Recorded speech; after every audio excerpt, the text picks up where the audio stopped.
Very good morning student. आज हमको देखना है कैसे वैलेंसी वैरी होती है ना। So we will see about valency today.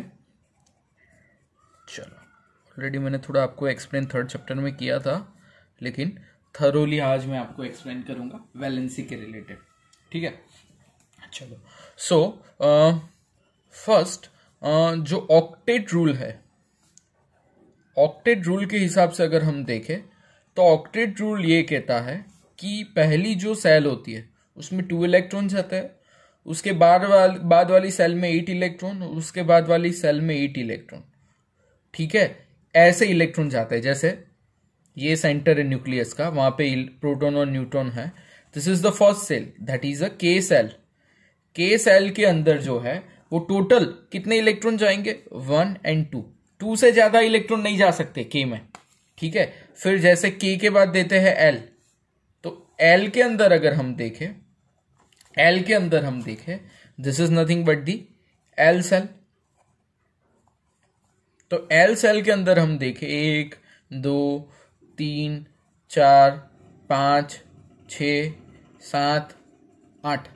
तो एल सेल के अंदर टोटल कितने इलेक्ट्रॉन जाएंगे? 8 इलेक्ट्रॉन। के सेल के अंदर कितने इलेक्ट्रॉन जाएंगे? 2 इलेक्ट्रॉन्स। एम सेल के अंदर कितने इलेक्ट्रॉन जाएंगे? 8। सो के एल एम सब के अंदर 8 इलेक्ट्रॉन जा सकते हैं। ठीक है, अब जैसे ऑक्टेट रूल के हिसाब से हमको वैलेंसी को डिफाइन करना हो, तो जैसे मैं बोलूं कि हमारे पास है नंबर में जैसे जाए तो हमारे पास है ऑक्सीजन। क्या है? ऑक्सीजन। अब देखना, अब इंपॉर्टेंट पॉइंट चालू हो रहा है। ऑक्सीजन, तो ऑक्सीजन का जो नंबर है, ऑक्सीजन का नंबर है 8। ठीक है, अब 8 नंबर के हिसाब से ऑक्टेट रूल को अगर हम फॉलो करते हैं तो पहली सेल में इलेक्ट्रॉन जाएगा 2, दूसरी सेल में इलेक्ट्रॉन जाएगा 6। ठीक है, due to octet rule. Octet rule के हिसाब से अगर हम देखें तो ऑक्सीजन में पहली सेल में जाएगा, के वाली सेल में जाएंगे 2 इलेक्ट्रॉन और एल वाली सेल में जाएगा 6 इलेक्ट्रॉन। ठीक है, अब के वाली सेल है, यानी this is the centre of nucleus. अब जो के वाली जो सेल है उसके अंदर इलेक्ट्रॉन कितने हैं? 1 और 2। फिर एल वाली सेल में कितने इलेक्ट्रॉन है? 6। तो 6 इलेक्ट्रॉन को हम नोटिफाई कर लेते हैं। सो 1 2 3 4 5 6 इलेक्ट्रॉन हुए। अब एल सेल को खत्म होने के लिए, यानी एल वाली जो ऑक्टेट है उसको खत्म होने के लिए और कितने इलेक्ट्रॉन की जरूरत पड़ेगी? एल को खत्म होने के लिए और कितने इलेक्ट्रॉन की जरूरत पड़ेगी? और 2 इलेक्ट्रॉन की जरूरत पड़ेगी। कितने इलेक्ट्रॉन की जरूरत पड़ेगी? 2 इलेक्ट्रॉन की, क्योंकि 6 है। 6 को 8 होने के लिए और कितने इलेक्ट्रॉन चाहिए? 2। तो अगर कोई इलेक्ट्रॉन एक्सेप्ट करता है, अगर कोई इलेक्ट्रॉन एक्सेप्ट करता है, एक्सेप्ट, अगर इलेक्ट्रॉन कोई एक्सेप्ट करता है, then it will be a what? कोई इलेक्ट्रॉन एक्सेप्ट करता है तो वो उसका जो वैलेंसी है वो क्या आएगा? नेगेटिव वैलेंसी आएगा। क्या आएगा? इलेक्ट्रॉन एक्सेप्ट करता है तो आएगा नेगेटिव एलिमेंट। यानी यहां पे ऑक्सीजन का 6 है और कितने इलेक्ट्रॉन उसको चाहिए ऑक्टेट खत्म होने के लिए? 8 नंबर के लिए कितने चाहिए? 8 होने के लिए यहां पे 6 नंबर है, तो और कितने चाहिए? 2 इलेक्ट्रॉन चाहिए। तो 2 के हिसाब से ऑक्सीजन का वैलेंस आएगा O-2। ठीक है, फिर लेते हैं एग्जांपल सोडियम का। फिर किसका एग्जाम लेते हैं? सोडियम। तो सोडियम का नंबर क्या है? सोडियम Na का नंबर क्या है? Na का नंबर है 11।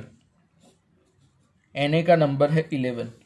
अब Na का नंबर 11 के हिसाब से अगर हम देखें, सोडियम 11 के हिसाब से देखें, तो उसका कॉन्फ़िगरेशन क्या आएगा? 2 8 और 1। सोडियम का कॉन्फ़िगरेशन क्या आएगा? 2 8 और 1।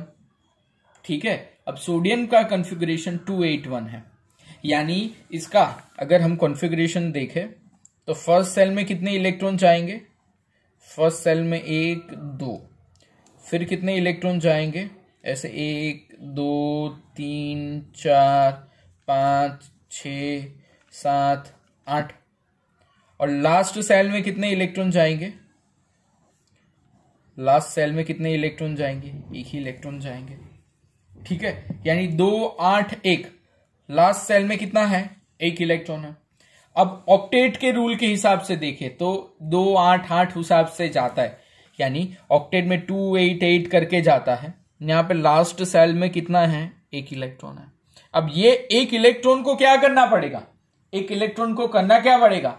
एक इलेक्ट्रॉन बाकी बचा है तो एक इलेक्ट्रॉन को डोनेट करना पड़ेगा। क्या करना पड़ेगा? डोनेट। एक इलेक्ट्रॉन के हिसाब से एक इलेक्ट्रॉन को क्या करना पड़ेगा? डोनेट करना पड़ेगा। तो एक इलेक्ट्रॉन डोनेट किया तो सोडियम क्या हो जाएगा? Na+1 हो जाएगा। क्यों? अगर आप इलेक्ट्रॉन डोनेट करते हो तो आपका जो है एलिमेंट जो है वो प्लस एलिमेंट हो जाएगा, चार्ज उसका प्लस हो जाएगा, यानी Na+1 हो गया तो क्या हो जाएगा? वापस 2 और 8 हो जाएगा। ठीक है, तो इस हिसाब से आपको वैलेंसी वेरी करना है। ठीक है, चलो अब एग्जांपल एल्यूमिनियम का लेते हैं, वो भी अच्छा है। एल्यूमिनियम, चलो एल्यूमिनियम का नंबर बताओ। 13। एल्यूमिनियम का नंबर क्या है? 13। तो 13 के हिसाब से देखें तो ऑक्टेट रूल के हिसाब से हम आगे जाए तो उसके अंदर आएगा 2 8 एंड 3। क्या आएगा? ऑक्टेट रूल के हिसाब से 2 8 3 आएगा एल्यूमिनियम में। अब 2 8 3 के हिसाब से अगर हम जाए तो पहला जो है सेल, उसके अंदर क्या आएगा? This is 1, this is 2। 2 electron है। फिर दूसरी सेल में अगर हम जाए, दूसरी सेल में जाए तो 1 2 3 4 5 6 7 8। सो 8 इलेक्ट्रॉन है। 1 2 3 4 5 6 7 8। ठीक है, कौन सी है? ये 2 वाली सेल। और लास्ट में कितने इलेक्ट्रॉन होंगे? लास्ट में इलेक्ट्रॉन कितने होंगे? 3 इलेक्ट्रॉन होंगे। 1 2 3। ठीक है, अब ये 3 इलेक्ट्रॉन के हिसाब से अगर हम देखें सो अगर ये 3 इलेक्ट्रॉन आप डोनेट कर दोगे, अगर ये आप इलेक्ट्रॉन 3 डोनेट कर दोगे, 3 इलेक्ट्रॉन डोनेट कर दोगे तो एल्यूमिनियम क्या है? एल्यूमिनियम क्या है? +3 हो जाएगा। एल्यूमिनियम क्या हो जाएगा? +3 हो जाएगा। सो अगर आपने 3 इलेक्ट्रॉन डोनेट कर दिए तो 3 इलेक्ट्रॉन डोनेट होने के बाद Al क्या हो जाएगा? +3 हो जाएगा। अब क्यों वो 3 इलेक्ट्रॉन डोनेट करेगा? क्योंकि ऑक्टेट का रूल बोलता है 2 8 8 के हिसाब से चलता है ऑक्टेट रूल। ठीक है, तो 2 8 8 के हिसाब से जाएगा तो Al +3 हो जाएगा। ठीक है, चलो फिर देखते हैं क्लोरीन का और एक एग्जांपल देखते हैं जिससे आपको वैलेंसी और क्लियर होगा। क्लोरीन, आपको 1 से 18 नंबर याद होने चाहिए। हाँ भाई, क्लोरीन का नंबर क्या है? 17। तो 17 नंबर के हिसाब से अगर हम देखें, 17 नंबर के हिसाब से देखें सो आएगा 287। क्या आएगा? 287। तो क्लोरीन के नंबर के हिसाब से जाए तो 287 नंबर आएगा। अब 287 नंबर के हिसाब से हम देखें, दिस इज द सेंटर, उसके अंदर होंगे 2 इलेक्ट्रॉन 1 2, फिर होंगे 8 इलेक्ट्रॉन 1 2 3 4 5 6 7 8। फिर उसके बाहर वाली सेल में जाए तो 1 2 3 4 5 6 7। ओके, ऐसे जा रहा है। अब 287 के हिसाब से देखें तो ऑक्टेट खत्म होने के लिए हमारा कॉन्फ़िगरेशन है 288। यहां पे नजदीक 7 है तो एक इलेक्ट्रॉन को वो क्या करेगा? 1 इलेक्ट्रॉन को वो क्या करेगा? 1 इलेक्ट्रॉन को एक्सेप्ट करेगा, यानी 1 इलेक्ट्रॉन इसके अंदर जाएगा, बाहर से 1 इलेक्ट्रॉन गया तो क्लोरीन का Cl माइनस हो जाएगा, तो Cl माइनस के हिसाब से 288 ये कॉन्फ़िगरेशन चलेगा। ठीक है, तो वैलेंसी इस तरह से हम किसी की भी डिफाइन कर सकते हैं। आपको 1 से लेके 18 नंबर की वैलेंसी दी है, आप अच्छे से एक बार देख लेना कि कैसे होता है। ठीक है, चलो फिर जाते हैं एटॉमिक नंबर की तरफ। Next point is the atomic number.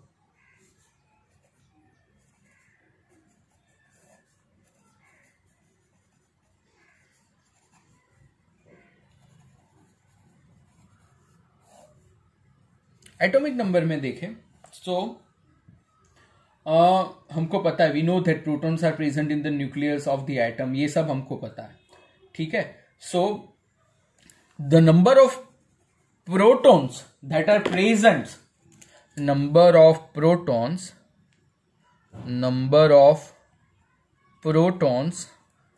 जो नंबर्स ऑफ प्रोटॉन्स है किसके अंदर प्रेजेंट हो, कोई भी एटम के अंदर, number of protons that are present in atom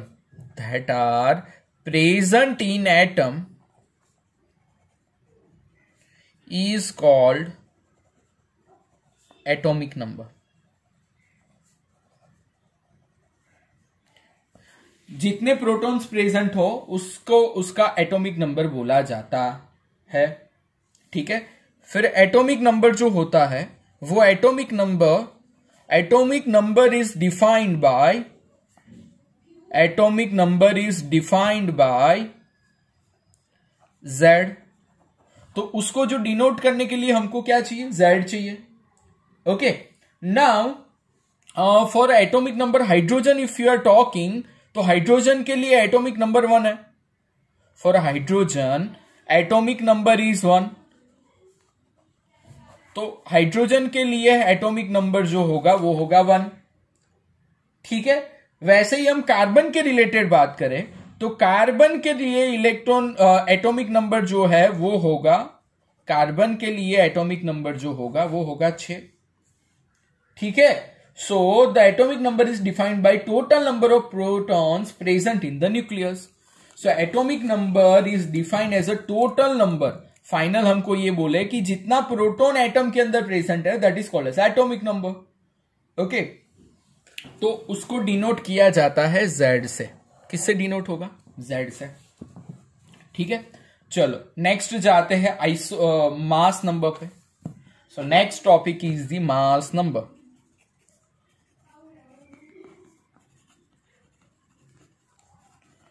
mass number का अगर हम देखें तो मास नंबर जो है वो डिनोट होता है किससे, मास नंबर जो है वो डिनोट होता है किससे, A से डिनोट होता है। So the mass number is denoted by A। So the mass number in terms of you can say particularly subatomic particles, we can conclude that the mass of atom is particularly due to protons and neutrons alone. The mass is due to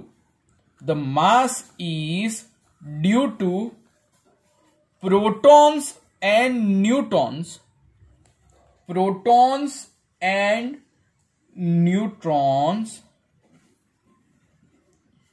in the element.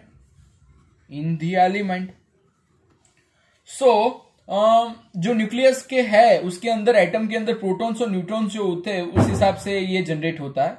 So mass of atom resides its nucleus. Generally हम देखें, कोई भी अंदर generally हम देखें तो कोई भी जैसे एलिमेंट हो, ठीक है, जैसे कार्बन है, तो कार्बन के रिलेटेड अगर बात करें तो कार्बन के अंदर 6 क्या होते हैं, प्रोटॉन्स होते हैं, एंड 6 जो है वो होते हैं neutrons. So 6 protons and 6 neutron के हिसाब से देखें तो 6 + 6 करोगे तो फाइनल आंसर आएगा 12। ठीक है, so this 12 is nothing but the mass number. Okay, so अगर एलिमेंट के हिसाब से देखें, एलिमेंट के हिसाब से हम देखें तो एलिमेंट का ऊपर जो आएगा A, that is the mass number, and जो Z है वो आएगा एटॉमिक नंबर। सो एलिमेंट का ए एंड जेड ऐसे डिफाइन होता है, ठीक है, एटॉमिक एंड मास नंबर से होता है, ठीक है। चलो अब नेक्स्ट टॉपिक जाते हैं आइसोटॉप पे। किसके पर जाते हैं? आइसोटोप्स। सो आइसोटोप्स का अगर हम देखें, दो ही टॉपिक है छोटे छोटे बाकी। आइसोटोप्स का अगर हम देखें तो आइसोटोप्स के अंदर होगा क्या? The number of atom, some elements have a same atomic number but different mass number. The element which have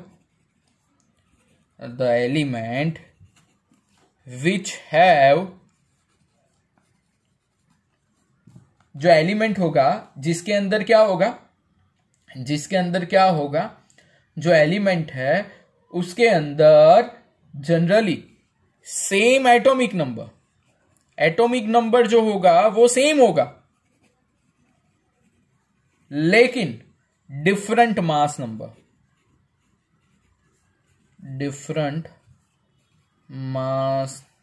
number, ठीक है। जैसे मैं बात करूं हाइड्रोजन के रिलेटेड अगर हम देखें तो हाइड्रोजन के रिलेटेड क्या आएगा? जैसे मैं बात करूं हाइड्रोजन है, ठीक है, तो हाइड्रोजन में नंबर है हाइड्रोजन का 1, ठीक है। तो उस हिसाब से देखें 1 हाइड्रोजन, 1 2 हाइड्रोजन, 1 3 हाइड्रोजन, ठीक है। So 1 hydrogen 1 H, 1 2H, 1 3H, okay. So 1 H का देखें, so that is nothing but the protium. 1 2H का देखें तो that is nothing but the deuterium. And 1 3H का देखें तो आएगा ट्रिटियम, ठीक है। सो 1 H, 1 2H, 1 3H, इस हिसाब से आपको किसी का भी मिल सकता है, ठीक है। नेक्स्ट हम अगर देखें तो कार्बन। सो कार्बन का अगर हम देखें तो 12 6 कार्बन, फिर आएगा 14 6 कार्बन, ये भी उसका आइसोटोप है।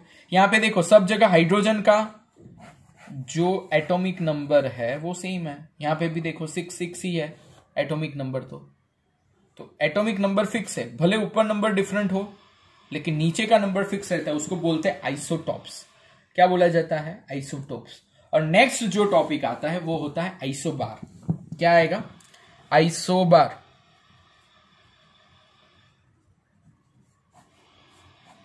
आइसोबार का मतलब क्या? जैसे मास नंबर सेम हो, the element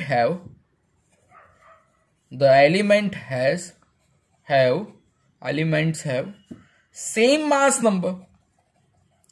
same mass number but different atomic number।